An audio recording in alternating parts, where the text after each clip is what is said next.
So I'm here from the Tollgate Hotel and I've got the pleasure in welcoming you all, obviously the Stoke City supporters branch Norway. And basically I'd just like to say, so what brings you to the UK? And I know about it's what, 1970s it's been going on, so you can just explain a little about that for me, please? A lot of people struggle to understand why some crazy Norwegians going over here weekend after weekend. But it started, as you said, actually in 1969, when Norwegian TV started to show games from England. That was a cracker in the Norwegian society at that time. And young boys, you know, saw the new heroes coming in the TV screen on a Saturday. And the production company had a contract from the Midlands. So Stoke was, you could say, a little bit overrepresented maybe, along with Derby, Wolverhampton and in this area. And Stoke had a fantastic team at that moment with, you know, Gordon Banks, Dennis Smith, and they actually made it very good results in the league as well. So there was no really difference between Chelsea, Stoke and the other big clubs at that moment. So a lot of people got actually interested in Stoke, and that was the start of a thing that's been keeping up everything since then. So Stoke, they were going through a successful period in games. So what games stand out for yourself? Well, of course, the most outstanding is the League Cup final in 1972 when you were beating Chelsea 2-1. That was the club's first major trophy. They also had some cracking semi-finals against Arsenal, and many people still feel today that they were misjudged and taken away. The final in Wembley was taken away from them. They went into Europe and was knocked out by Ajax at that time, but that was not a bad team on the away goals rule, you know. And it was top of the league until Christmas and ended up 4th or 5th in 1974 season, I think it was. So it was a very, very good team, you know, and it was no really difference. And the differences between economy and the clubs and everything was not that visible at that time. So it started out, you felt the passion, they had beautiful suits, wonderful players, and then the interest kept since then. And of course when Stoke go back to the Premier League, it's kind of a recall. Can I make it again? Yeah, well I was about to say that. They obviously it wasn't all success, and they actually had some dark days, and obviously you stayed strong supporting the club, you know. And how was it? Was it difficult? Was it difficult through the dark days? Because it's obviously not. Yeah, that's when a real fan gets tested, isn't it? Yeah, so of course, Chris. It was very hard times because, you know, this was before the internet, right? Yeah. You had this text TV page.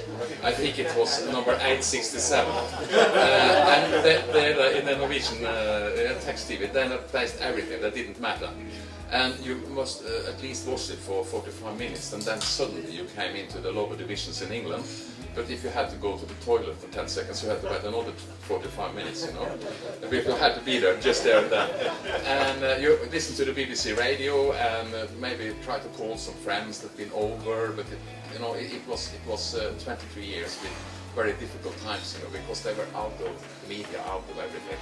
So that was hard days, but I think that the sympathy and the feelings for Stoke was there all the time. Yeah, and obviously, even from my time, 2004-05, I left, and I can't believe when I go into the club and down to the training ground, just where it is now, you know, and it's fantastic for the community. And like yourself, the power of the internet, you can watch a game live stream, and it's perfect. So that must be, and even though we all have the internet and you can live stream it, it's fantastic to have you over, and you still make the time and the journeys. And it's not, I've got to applaud you all, you know.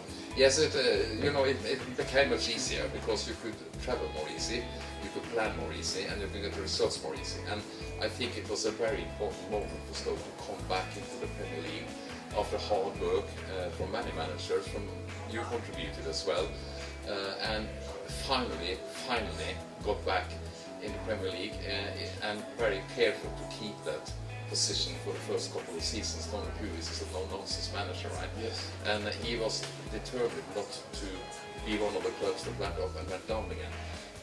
And then his carefulness, of course, the club and the fans started to ask for a little more. But I think his period in the club will be tremendous when you look back at it. And then it's exciting to see what Mark Hughes and the new team can do. It's been a roller coaster so far, but the main point is Stoke is back where they belong at the highest level. That's the most important. We had a very successful season last year, Yeah. and a lot of expectation are on us this year, you know. And I've got to say we're playing some fantastic stuff, you know. And it's so. What's your realistic result? What do you want from this season?